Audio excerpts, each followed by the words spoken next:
వచ్చి బయటకు వచ్చి చూస్తుంటారండి. హెలికాప్టర్ సౌండ్ వచ్చినా, ఏరోప్లేన్ సౌండ్ వచ్చినా. పైలట్ అవ్వాలని కోరుకుంటుందండి వాళ్ళకి. అవును.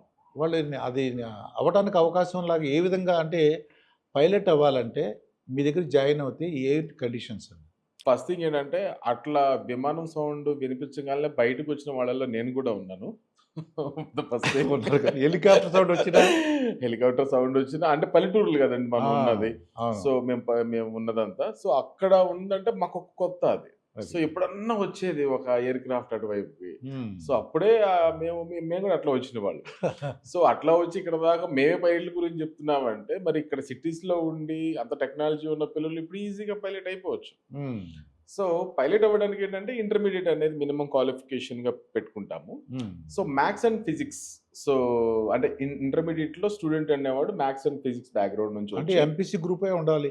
ప్రెజెంట్ వరకి గవర్నమెంట్ అంటే డీజీసీఏ ఇచ్చిన రెగ్యులేషన్స్‌ని బట్టి హ్మ్. సో, మ్యాథ్స్ అండ్ ఫిజిక్స్ 10థ్ ఫస్ట్ ఇయర్, సెకండ్ ఇయర్ యావరేజ్‌గా వీళ్ళకి 55% ఉండాలి. మ్యాథ్స్, ఫిజిక్స్, కెమిస్ట్రీ మాత్రమే. హ్మ్. నాకు ఇంటర్మీడియేట్ మొత్తం మీద 55% వచ్చిందంటే కాదు. హుహు. మ్యాథ్స్, ఫిజిక్స్, కెమిస్ట్రీ 10థ్ class, first year, second year 3 యావరేజ్‌గా తీస్తే 50% అనేది ఉంటే వాళ్ళు పైలట్‌కి ఎలిజిబుల్ అవుతారు. హ్మ్. అండ్ దాంతో పాటు మెడికల్ ఎగ్జామినేషన్స్ ఉంటాయన్నమాట. Class okay. 1, క్లాస్ 2 అని ఉంటుంది. హ్మ్.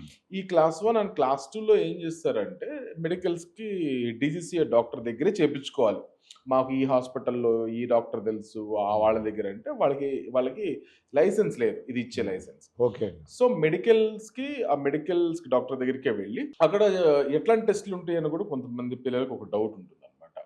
సో, ఇప్పుడు ఒక పైలట్ అనేవాళ్ళు ఒక కాక్‌పిట్‌లో కూర్చుంటారు. హ్మ్. ఒక 25,000 ఆల్టిట్యూడ్‌లో ఉన్నప్పుడు మనకి ప్రెషర్ డిఫరెన్స్ వచ్చేస్తది క్యాబిన్‌లో. అవును. ఈ ఇప్పుడు క్యాబిన్ తిరుపతి నుంచి కిందకు దిగిన పైనుంచి వెళ్తున్నాడు తేడా వచ్చేస్తుంది తేడా మనకి. వచ్చేస్తది. చెవుల్లో నొప్పులు వస్తుంటాయి. దిబ్బెళ్ళెక్కినట్టు అవునవును. మూసుకుపోతాయి. ఆ! మనకి మరి జలుబు చేసినప్పుడు ఎలా ఉంటదో అట్లా. అట్లా మినిమమ్ 24,000 వెళ్తుంది. మినిమమ్. హ్మ్. ఇంకా దానికన్నా పైకి వెళ్తే మళ్ళీ ప్రెషర్ డిఫరెన్స్ ఎక్కువవుద్ది. సో, ఇక్కడ డాక్టర్ ఏం చేస్తారంటే, నీ హియర్ డెసిబెల్స్ రేంజ్ ఎంత ఉంది అని చూస్తారు. సో, ఎందుకంటే ఈ ఏటీసీ నుంచి మనకి సిగ్నల్స్ వస్తాయి. అవును. మరది వినాలి. అది హ్మ్. విని మళ్ళీ మనం రిప్లై ఇయ్యాలి. సో, మన వోకల్ కార్డ్ ఫ్రీక్వెన్సీ ఎంత ఉందని చూస్తారు. హ్మ్. అండ్ కొంతమంది పిల్లలకి సైట్ ఉంటుంది. ఓకే.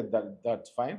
మీరు 21 వచ్చిన తర్వాత మీరు లేజర్‌కెళ్ళొచ్చు. ఇప్పుడు ఫ్లయింగ్ ట్రైనింగ్‌లో అప్పుడైతే ఆ సైట్ గురించి ఇబ్బంది పడాల్సిన అవసరం లేదు. సో, కొంతమందికి ఈ నోస్‌లో నాళాలుంటాయి గదా! అక్కడ కొంచెం బ్రీతింగ్ ఇబ్బందులొస్తాయి. కొంతమందికి వంకరగా ఉంటాయి లోపల. అవును. స్ట్రెయిట్‌గా ఉన్న వాళ్ళకి ఈజీ యాక్సెస్ ఉంటది. హ్మ్. అలాంటివి కొన్ని డాక్టర్ చెక్ చేసి పైలట్స్‌కి లోపల కూర్చొని వర్క్ చేస్తున్నప్పుడు ఎటువంటి ఇబ్బందులు రాకుండా వాళ్ళకేదన్నా అయిపోయి వాళ్ళు అన్‌కాన్షియస్‌లోకెళ్ళిపోతే వెనకమాల ఉన్న 200 మంది, 300 మంది ప్రాణాలను కాపాడుకోవడం కోసం ముందుగానే ఈ టెస్ట్ అనేది జరుగుతుందనమాట. హ్మ్. Medical test. Class 1, class 2 medicals చేపిచ్చేస్తాం.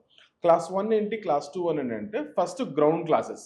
So, pilot అవ్వడానికి అంటే 5 ఎగ్జామ్స్ ఉంటాయి. మేము దాన్ని 6గా మేము కన్సిడర్ చేస్తాము. ఈ 5 ఎగ్జామ్స్ పాస్ అయ్యి 200 గంటలు ఫ్లయింగ్ చేస్తే సీపీఎల్ అనే ఒక లైసెన్స్ వస్తుంది. Commercial pilot license. Commercial pilot license వస్తుంది. సో, ఈ కమర్షియల్ పైలట్ లైసెన్స్‌కి ఏంటంటే మెయిన్ టఫెస్ట్ స్టెప్ ఏంటంటే గ్రౌండ్ క్లాసెస్. హ్మ్.